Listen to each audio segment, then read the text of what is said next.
여러분 안녕하십니까? 4월 7일 화요일 뉴스투데이입니다. 미국 뉴욕 증시를 비롯해 유럽 주요 증시들이 모처럼 큰 폭으로 올랐습니다.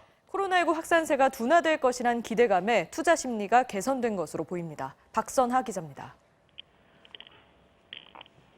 미국 뉴욕 증시는 장이 열리자마자 4% 이상 급등하더니 7% 이상 치솟았습니다. 다우존스 30 산업 평균 지수는 전날보다 7.73% 상승한 22,697.99에 거래를 마쳤습니다. 미국 정부의 과감한 경기 부양 기대감에 11% 넘게 오른 지난달 24일 이후 최대 상승폭입니다. S&P 500 지수도 7.03% 올랐고 기술주 중심의 나스닥 지수도 7.33% 올랐습니다.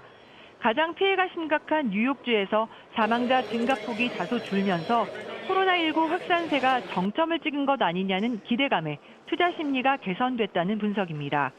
유럽 주요 증시도 큰 폭으로 올랐습니다. 독일 프랑크푸르트 증시의 닥스 지수가 5.74% 급등했고 범유럽 지수인 유로스톡스 지수 역시 4.99% 오르며 2,795.97로 거래를 마쳤습니다. 유럽 증시 역시 주요국의 코로나19 사망자 증가폭이 줄면서 확산세가 안정될 수 있다는 기대감이 반영된 데 따른 걸로 보입니다.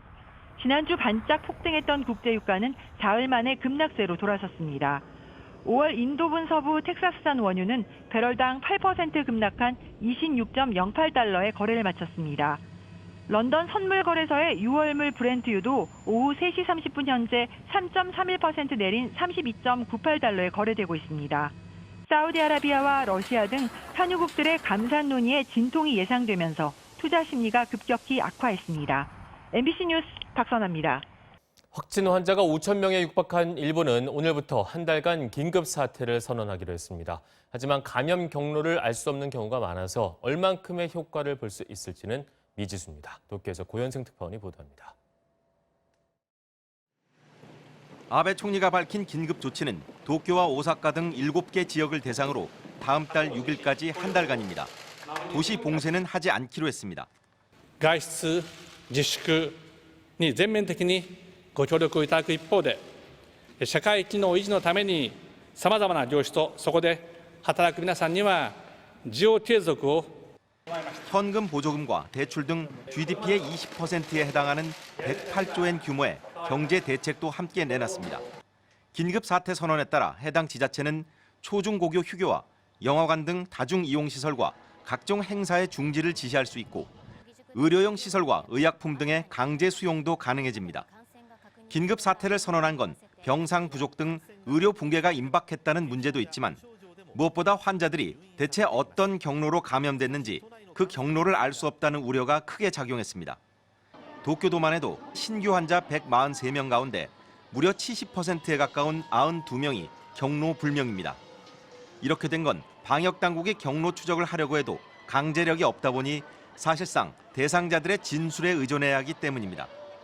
그러나 사생활 노출을 극도로 꺼리는 데다 자칫 자세하게 얘기했다가 이짐에 그러니까 집단 따돌림을 당할 수도 있다는 걱정에 확진 환자들은 좀처럼 자신이 방문한 업소와 접촉자를 밝히는 데 소극적입니다. 特に夜の歓楽街においてはどういう行動の履歴があるのかということがよくわからないがためにですね. 실제로 확진자가 나온 병원의 의료진 자녀가 보육원 등원을 거부당하거나 진단 검사를 의뢰했다 양성이 나온 병원에 환자들 발길이 끊겼다는 사례가 나오고 있습니다. 긴급 사태 선언으로 당장 의료 붕괴를 피하고 국민들 경각심은 높일 수 있겠지만 진단 검사와 확진자 경로 파악, 정보 공개 등이 여전히 턱없이 부족하기 때문에 감염을 막는 효과가 얼마나 있을지는 미지수입니다. 도쿄에서 MBC 뉴스 고현승입니다. 어제 코로나19 신규 확진 환자는 47명, 50명 아래로 떨어진 건 46일 만입니다. 방역당국은 지난 2주간 강화된 사회적 거리두기 효과가 있었다면서도 아직 고삐를 늦출 때는 아니라는 입장입니다. 이준범 기자입니다. 어제 0시 기준 코로나19 신규 환자는 47명입니다. 하루 확진 수가 50명 아래로 떨어진 건 지난 2월 20일 이후 처음입니다. 방역당국은 2주간의 강화된 사회적 거리두기로 집단 감염 사례는 11건에서 4건으로 감염 경로를 모르는 사례도 37건에서 3건으로 줄었다고 밝혔습니다. 그러나 낙관적 기대는 경계해야 한다고 했습니다. 느슨해진 거리두기가 가장 우려되는 부분입니다. 신천지발 집단 감염이 폭발적으로 증가했던 2월 마지막 주 토요일 1,014만 건까지 떨어졌던 인구 이동량이 지난 토요일엔 다시 1,354만 건까지 늘어났습니다. 신규 확진 환자가 하루 평균 50명 미만, 감염 경로를 알 수 없는 사례가 일주일 평균 5% 미만으로 유지될 때까지 사회적 거리두기는 계속되어야 한다는 것이 정부의 판단입니다. 이동량이 증가한 결과가 나타나고 있습니다. 우리 사회가 좀 더 적극적으로 사회적 거리두기에 동참했다면 지금보다 훨씬 더 좋은 결과가 나타날 수 있었다는 점에서 아쉬움이 남는 대목입니다. 여기에 자가격리에서 이탈하는 사람들이 꾸준히 발생하고 있다는 것도 위험 요소로 지목됩니다. 어제 서울에서는 자가격리 수칙을 어기고 외출한 확진자와 접촉했던 60대 여성이 코로나에 감염된 사례까지 나타났습니다. 이에 따라 서울시는 자가격리 이탈자들을 강제기가 조치했던 기존 방침을 바꿔 곧바로 고발하고 무단 이탈로 확진자가 나오면 손해배상 청구와 과실치상 고발까지 하기로 했습니다. 정부도 오늘 정세균 국무총리 주재로 비공개 관계장관 회의를 열어 자가격리자의 이탈을 막기 위해 위치 관리를 엄격하게 하는 방안을 논의할 예정입니다. MBC 뉴스 이준범입니다. 삼성전자와 LG전자가 오늘 1분기 잠정 실적을 발표할 것으로 보입니다.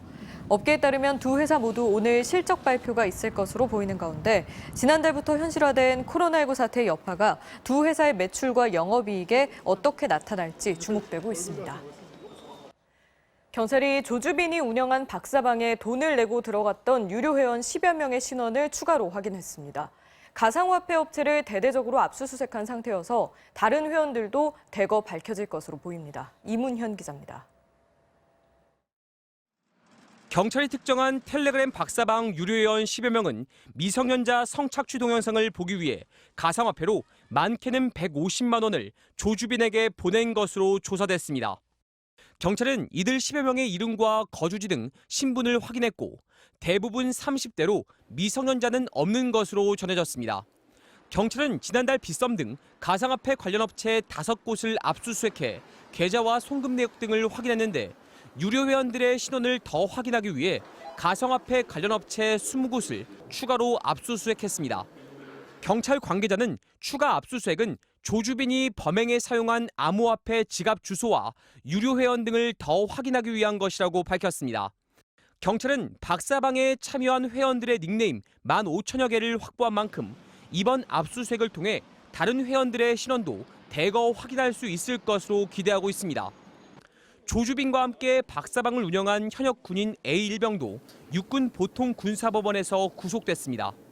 A1병은 박사방에서 이기야라는 별명으로 불렸던 운영자로 성착취물을 유포하고 외부에 박사방을 홍보한 혐의를 받고 있습니다.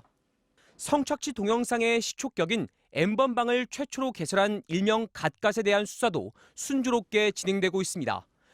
경찰 관계자는 특별수사팀을 총동원해 갓갓이 남긴 디지털 흔적을 쫓고 있다며 반드시 갓갓을 잡을 수 있다는 자신감이 있다고 밝혔습니다. 또 상당히 의미 있는 접근이 이뤄졌다고도 설명했습니다.